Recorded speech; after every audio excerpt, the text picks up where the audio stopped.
తెలంగాణలో పాలిటెక్నిక్ విద్యను ITI skill యూనివర్సిటీలలో విలీనం చేస్తూ ప్రభుత్వం తీసుకొచ్చిన నూతన శక్తి స్కీమ్ సంబంధిత జీవోను రద్దు చేయాలని డిమాండ్ చేస్తూ మదిర పాలిటెక్నిక్ కళాశాల విద్యార్థులు ఆందోళన చేపట్టారు. ఎస్ఎఫ్ఐ విద్యార్థి సంఘం నాయకుల ఆధ్వర్యంలో విద్యార్థులు కళాశాల నుంచి ర్యాలీగా బయలుదేరి మదిర పట్టణంలోని వైఎస్ఆర్ సర్కిల్ వద్దకు చేరుకొని ప్రభుత్వ నిర్ణయానికి వ్యతిరేకంగా ధర్నా నిర్వహించారు. ఈ సందర్భంగా విద్యార్థి నాయకులు మాట్లాడుతూ ప్రభుత్వం వెంటనే శక్తి స్కీమ్ ను సంబంధిత జీవోను రద్దు చేసి పాలిటెక్నిక్ విద్యార్థుల సమస్యలను పరిష్కరించాలని డిమాండ్ చేశారు.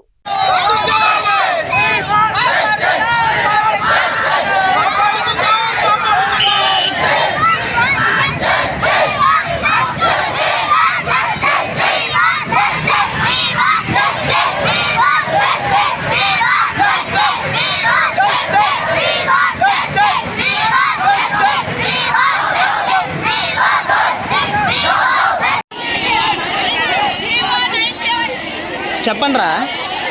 రద్దు చేయాలి శక్తి స్కీమ్ను, రద్దు చేయాలి శక్తి స్కీమ్ను. కాపాడుకుందాం పాలిటెక్నిక్ విద్యను, కాపాడుకుందాం పాలిటెక్నిక్ విద్యను.